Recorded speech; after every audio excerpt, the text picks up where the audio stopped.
Assalamu alaikum. So today we will do the exercise of unit 1. सबसे पहले हम करेंगे short question answers, chemical equilibrium and reversible reactions.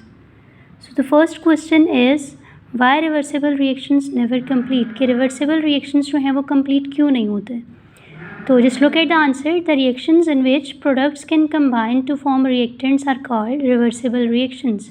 सबसे पहले definition जो है वो गिवन है दैट कि वो रिएक्शंस जिनमें प्रोडक्ट्स जो है वो दोबारा से किस में कन्वर्ट हो रहे होते हैं, रिएक्टेंट्स में. Those reactions are known as reversible reactions. These reactions can never go to completion because these reactions proceeds in both ways. कि reactions कभी भी complete नहीं होते क्योंकि ये दोनों directions में चलते हैं, मीन्स forward भी और reverse direction में भी. तो rate of forward reaction and rate of reverse reaction इनमें equal हो जाते हैं. Means you can say that A plus B will be converted into C and D. These are the reactants and these are the products. And at the same time, this product will be broken down and converted into reactants. Next question is, what is static equilibrium? Explain with an example. As I have explained in previous lectures that static means कि stop हो जाना, cease हो जाना. तो वो reactions जो कि further proceed नहीं करते, those reactions are known as static reactions and the equilibrium state, and that is static equilibrium state. When a reaction ceases to proceed, it is called static equilibrium. This happens mostly in physical phenomenon, like we have given the example of a building that is standing. कि जब तक जो है वो आप external force apply नहीं करेंगे, the building will never fall and it will be in static equilibrium. Means further बन भी नहीं रही, सिर्फ खड़ी हुई है जो है वो आपके पास. Then the next question is why the amount of reactant and product do not change in reversible reactions. अब चेंज क्यों नहीं होते, क्योंकि आपको पता है कि एट द सेम टाइम जितने रिएक्टेंट्स आपके पास प्रोडक्ट बना रहे होते हैं उतने ही प्रोडक्ट्स अगेन कंबाइन करके रिएक्टेंट्स में कन्वर्ट जो है वो हो रहे होते हैं. तो in a reversible reaction products can combine to form reactants and equilibrium state is achieved in these reactions and the rate of forward and reverse reaction is same. So that is why amount of reactant and products will be the same. कि आपके पास eight same time पे जितने reactants product में convert हो रहे हैं उतना ही product break down होकर अगेन रिएक्टेंट में कन्वर्ट हो रहा है. सो ये चीज़ जो है अब दोनों स्पीड जो है वो फॉरवर्ड एंड रिवर्स रिएक्शन की सेम है.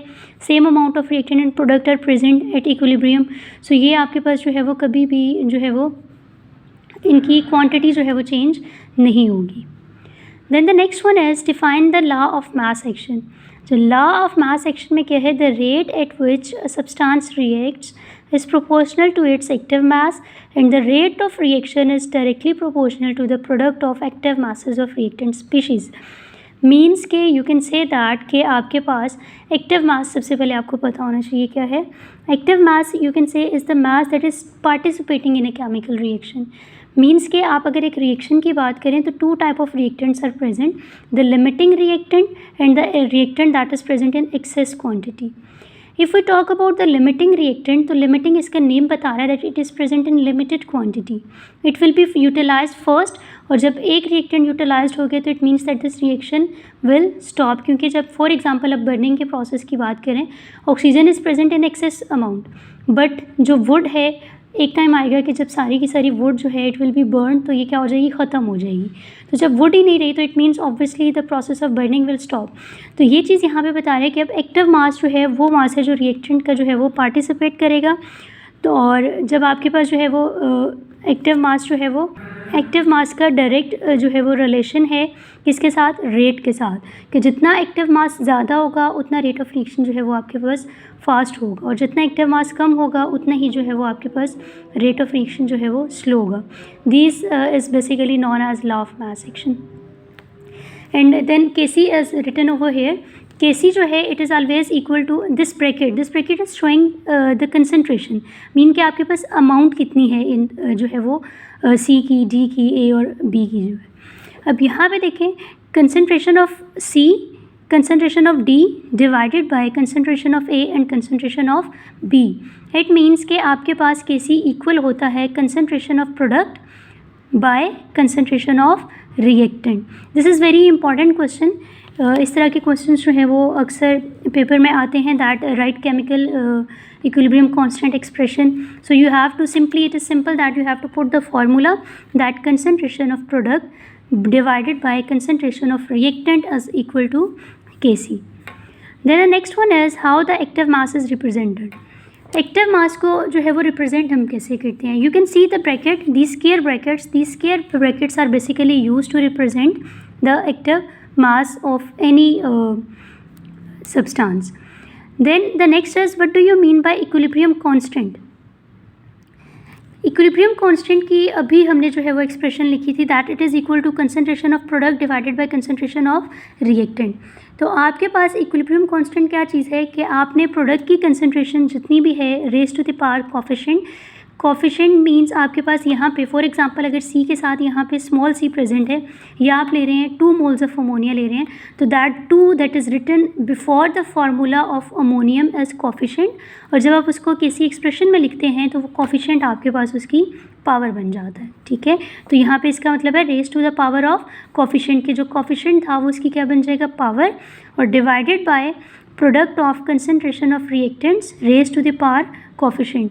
क्या आपने जो है वो प्रोडक्ट कंसनट्रेशन ऑफ प्रोडक्ट जितने भी आपके पास प्रोडक्ट हैं divided by concentration of reactant, जितने भी आपके पास जो है वो रिएक्टेंट्स आ रहे हैं उनके ये इक्वल है. Okay, the next question is point out the coefficient of each in following hypothetical reactions आपको बताया हुआ है, आपने कोफिशिएंट्स बताने हैं. As I told you that कि आपके पास जो फार्मूला के स्टार्ट में लिखा हुआ होता है, लेकिन यहाँ पे अगर for example just look at this, it is written as 4x. तो ये x जो है this is the reactant and ये 4 क्या है यहाँ पे, ये इसका कोफिशिएंट है. और जब आप इसको जो है वो लिखेंगे किसी एक्सप्रेशन की फॉर्म में, so this 4 will become the power of this x.